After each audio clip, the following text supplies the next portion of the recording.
So this is the same title, Limits of Profitable Business, but with some other aspects which were not discussed previously. So we were discussing about the different categories, and this is the next category. We are discussing the limits of profit or the profitable business کہ منافع کا حصول اور منافع خوری کی حدود. اس میں جو ایک کیٹیگری ہے that is to conceal the defect of goods. ایسے منافع کو آپ حرام کہتے ہیں، شریعت اسے حرام کہتی ہے کہ جس منافع میں پروڈکٹ کی جو ڈیفیکٹس ہیں اس کو چھپایا جاتا ہے. دی پروفٹ صلی اللہ علیہ وسلم Cs Muslims are brothers unto each others. It is not right for a Muslim to sell a defective thing to a brother Muslim without informing him about its defect.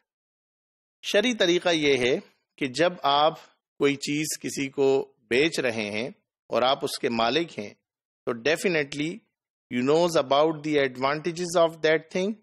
You know about the feature of that thing, and you know about the advantages and the disadvantages as well. آپ کو اس کی خامیاں بھی پتہ ہے، آپ کو اس کے فیچرز بھی پتہ ہے.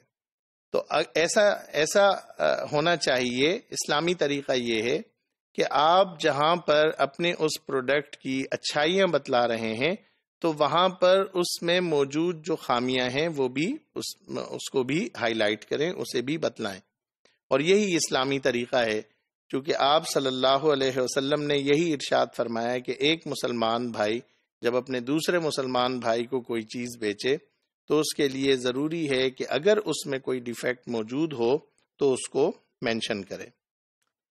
Another category, another limit, to charge a higher price from a person in dire need. کہ آپ اپنے کسی بھائی سے یا کسی اپنی سوسائٹی کے کسی ممبر سے، کسی سٹیزن سے اس کی اشد ضرورت اور مجبوری کی حالت میں زیادہ پرائسز چارج کریں. It is forbidden to take advantage of the pressing need of a person and charge a black market price from him. ممکن ہے کوئی ملک سے باہر جا رہا ہے، وہ اپنے ایسٹس کو بیچ رہا ہے، یا ممکن ہے کوئی اچانک سے کسی پرابلم میں آ گیا ہے اور وہ اپنے کسی ایسٹ کو بیچ رہا ہے.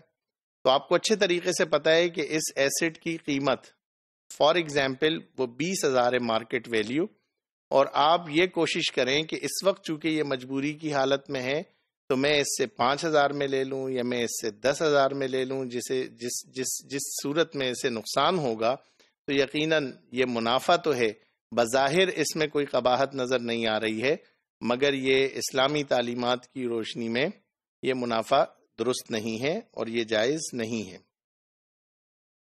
Similarly, it is forbidden to exploit the helpless state of a person and purchase his goods at low price.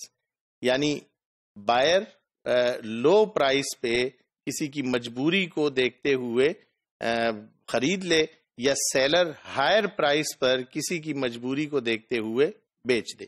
یعنی اگر مونوپولی ہے یا کوئی ایسی میڈیسن ہے کہ جس کی بنانے والی کمپنی ایک ہی ہے تو وہ کوشش اس بات کی کرے کہ اس کا چونکہ کوئی الٹرنیٹو نہیں ہے تو وہ کمپنی اس میڈیسن کی پرائس کو بہت ہائر کر دے، ہائر چارجز کرے، چونکہ اسے معلوم ہے الٹرنیٹو اس کا وہ موجود نہیں ہے. Another category is charging monopoly price. Sometimes a business achieves an extraordinary control of market forces. ٹھیک ہے، کسی کمپنی کو ایکسٹرا آرڈینری کنٹرول ہو سکتا ہے، اس کی پرفارمنس بہت اچھی ہو سکتی ہے، اس کی پروڈکٹ بہت یونیک ہو سکتی ہے، اس کے امپلائیز بہت اسکلڈ ہو سکتے ہیں. If this has been done by artificial methods, it is wrong and condemnable. اگر یہ مونوپولی آرٹیفیشلی کریٹ کی گئی ہے تب تو اسلام اس مونوپولی کی ہی مذمت کرتا ہے. یعنی کچھ ٹیکٹس استعمال کر کے دوسری پروڈکٹس کی کوالٹیز کو ہائی لائٹ کر کے یا اس کے خلاف کوئی پروپیگنڈا پالیسی استعمال کر کے اپنی پروڈکٹ کو ٹاپ پہ لانا اور پھر مونوپولی اختیار کرنا مارکیٹ میں، یہ تو بالکل جائز نہیں ہے اور یہ حرام ہے. اسے ہی ہم آرٹیفیشل مونوپولی کا نام دے رہے ہیں. لیکن اگر آرٹیفیشل نہیں بھی ہے، like in this slide, that but if the control has been gained by natural factors, even then undue advantage should not be taken of this monopoly. کہ اگر اس کی واقعی سے اس کی پروڈکٹ بہت اچھی ہے، اس کے فیچرز بہت اچھے ہیں اور اس کمپنی کے امپلائیز جو ہیں وہ بہت اسکلڈ ہیں، تب بھی انڈیو ایڈوانٹیج وہ لینا جائز نہیں ہوگا. To use this monopolistic power to raise the price، یعنی جب آپ اس monopolistic power کو یوز کرتے ہیں تو اس میں کون کون سی چیزیں ٹھیک نہیں ہیں؟ To raise the prices کو ریز کرنا، بڑھانا. To indulge in profiteering. To charge exorbitant rates of profit، یعنی آپ حد سے زیادہ پروفٹ کو جو ہے وہ چارج کر رہے ہیں. To destandardize the goods, آپ یونیک ہیں، آپ کے پروڈکٹ کا کوئی آلٹرنیٹو نہیں ہے تو آپ نے اپنے پروڈکٹ کی اسٹینڈرڈ کو کم کر دیا کیونکہ آپ کو پتا ہے کہ آپ کی مونوپولی ہے. To cut the production below demand are contrary to Islam, means these all things are against the Islamic teachings. Limits of profitable business. This is the event taken from the history.